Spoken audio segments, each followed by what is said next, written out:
Get 5 coffins ready. Hey everyone, welcome to my guide for Agni. Agni is a mage who is seen only in the mid lane, and he excels at consistent ranged hard CC and consistent ranged damage, at the expense of his damage coming out slower than other mages.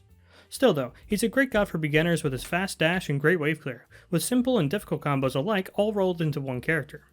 Build-wise, Agni loves CDR. One reason his damage comes out slower is because he actually has 3 charges of his ultimate, which all go on cooldown individually, meaning that giving yourself CDR is the best way to see those ultimate charges more frequently. Same with getting that fast dash I mentioned up as quickly as possible. Relics-wise, it's definitely just beats and ages, no room for anything else here, especially considering that Agni has no built-in CC immunity. Shard-wise, it's just Horn Shard. Let's get into a very simple but great passive. Agni builds up his passive by successfully basic attacking 4 times, with basic attacks on gods counting for 2 stacks. Then, when Agni casts his second ability or his ultimate, any enemies hit by that one ability will have a damage over time applied to them, one which deals a measly 30 base damage total, but has a whopping 48% scaling attached to it, which is no joke when you consider how much power mages can get up to. Well, okay, they used to be able to, but it'll become more clear once I explain his other abilities why it makes sense for only the second and ultimate ability to consume the passive, but keep in mind that if you hit nothing, you will still have your passive stacks removed. That said, it's not like it's hard to stack this up again, especially when you consider Agni has higher than average attack speed, and you definitely want to keep that 2 stacks per god hit part in mind. It definitely comes up when getting more aggressive with Agni. I'm actually going to skip forward to Agni's second ability, the ability I've been using to show off his passive with. It'll make sense why I'm skipping forward shortly.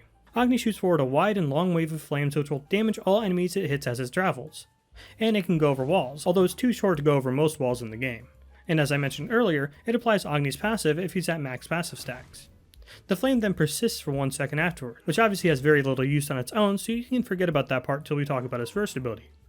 Not much left to talk about his second ability though. It's a fantastic wave clear ability as well as an easy way to follow up off of his other abilities. Speaking of which, let's get to him, starting with his first ability.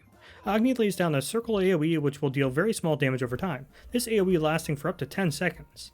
More importantly though, when any of Agni's other abilities hit this ability, the AoE will explode, dealing damage and stunning all enemies inside of it. Seems simple, but there's plenty of little side things to keep in mind. This ability, and frankly all of Agni's abilities, are rather slow, so you have to combo them correctly to ensure your stun hits the intended target. You may initially see this ability and say, hey, I want to lay down the AoE and then fire an ability into it. Simple. But actually, the most optimal way to use this ability with all 3 of Agni's other abilities is that ability first, then use your first ability. For Agni's second ability, this is where the flame persisting for a second comes into play. The persisting flames mean that you have a short window to put your first ability into the flame and detonate it. And this goes for all of Agni's abilities. It means that even if you don't hit the original ability, you can still get that very long range stun out. Now the detonate damage is irrelevant to be honest, but as you can tell, this is a very long range stun, and you want to focus on getting the stun then following it up with one of Agni's other abilities to make it worthwhile. So don't worry if you only get the stun out of say a 2-1, Agni can very easily follow up off of that too, with abilities such as his third ability. Agni dashes forward and is knockup immune for the duration. He leaves behind him a trail which will apply damage over time to enemies who walk over the trail, and the damage over time will be reapplied if enemies stay inside the trail. Which, while you should use it this way sparingly, is legitimately one of the best mage wave clears in the game in the early and mid game. No other ability other than Anubis' first ability can get close to it in terms of damage. Because of course, the minions are just going to sit there and take all that sweet damage over time. Again, use it sparingly for wave clear, but it certainly is great at it. Especially when it comes to clearing the wave before backing, standing away from and in front of the enemy wave and then dashing away from it, letting the minions walk into the fire trail as you walk off into the sunset, or into your tower I guess, same thing. And you guessed it, this ability works brilliantly with Agni's first ability for some combos and self-peel alike. You can either 2, 1, basic attack 3 for a more sure thing on most opponents, not to mention it gives you time to read the situation and know if you're being too aggressive. Or if you know you can be aggressive easily, or you're following off of a teammate's CC, you can 3, 1, 2 instead to ensure more of the dash damage, which is a ton of damage by the way, and also ensure your 2 is going to hit as well. That latter combo also allows you to follow up from a further range since you can dash in, and even if you don't reach your opponent with the dash, you can still get the stun since you can place the 1 at the end of your dash, and then follow up with your 2 again.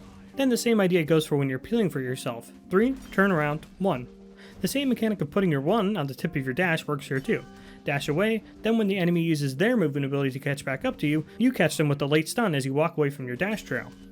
This ability has plenty of counters though, and is one of the most contentious parts of Agni, since in some matchups, you can dash no problem and pretty much always stay safe. But against other gods, such as ones who have long-range hard CC to stop your dash, or things like Yamoja, Ymir, or Odin walls to straight up block the dash, it can be a big problem for Agni.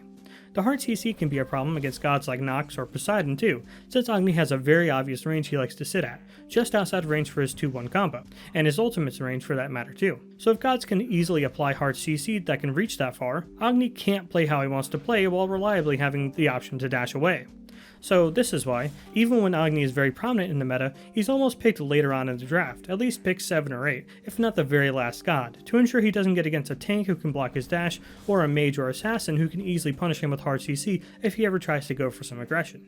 It'll take some time if you're new to SMITE and don't know what the other gods are capable of, but in short, if your lane opponent has a cripple or easy to hit long range CC, kick back, clear your waves, and keep things safe. You may say though, his second ability has such short range, how are you supposed to be effective while staying at a long range?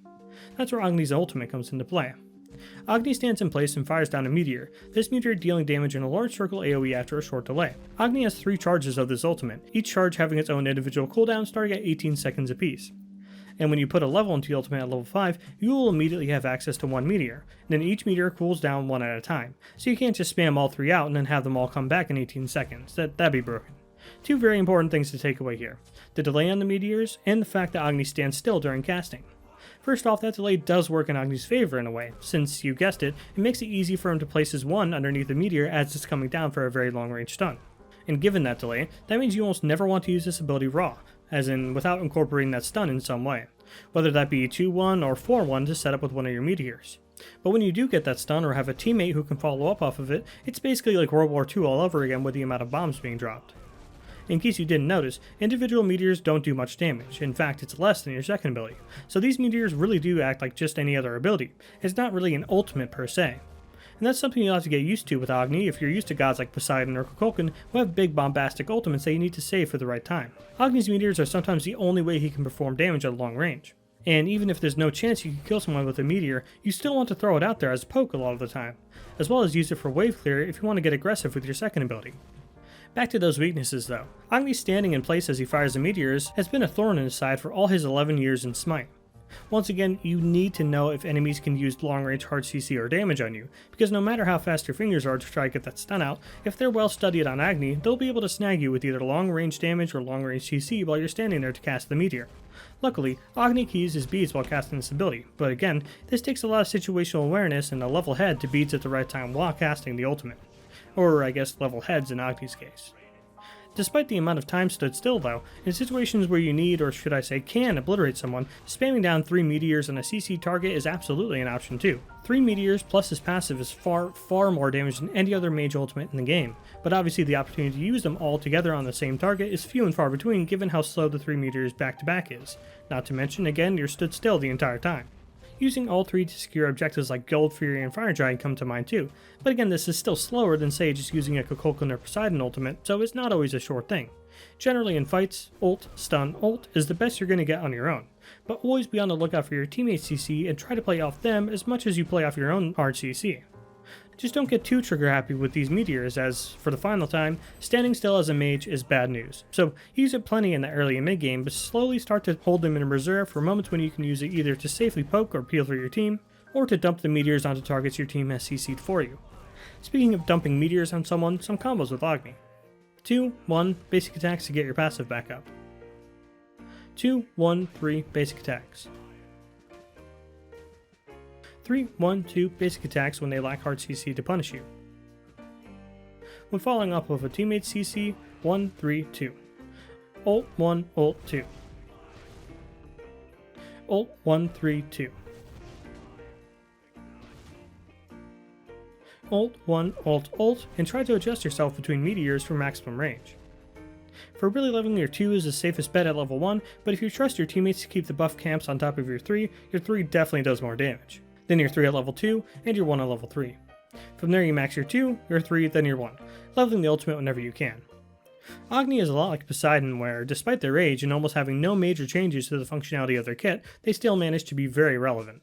If anything, old Agni was actually better because his dash gave him CC immunity, not just knockup immunity.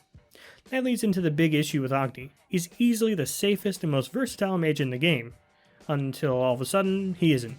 Against certain mid laners, junglers, and especially supports, Agni becomes one of the least safe and least effective mages if those roles have gods in them that can block or stop his dash like Ymir, Nox, Poseidon, Thanatos, or quickly and easily punish him for standing still to cast his ultimate like Maui, Susano, Discordia, and Thoth.